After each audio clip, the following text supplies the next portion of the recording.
What's up everyone, welcome to this video. In this video I will show you how to unmute ringtone on Redmi Note 13R. So first of all, open settings. Now here you will see sounds and vibration option, so tap on this option and then you will see a ringtone option.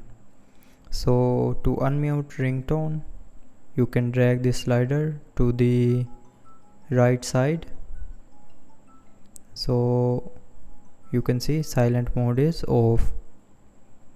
So another way to unmute ringtone is go back to your home screen, press the volume button and then click on this three dot more icon. Now here you will see a bell icon slider. So to unmute the ringtone, drag this slider to the upside and then silent mode will be off. So that's how you can unmute ringtone on Redmi Note 13R. So I hope you liked the video. Thanks for watching.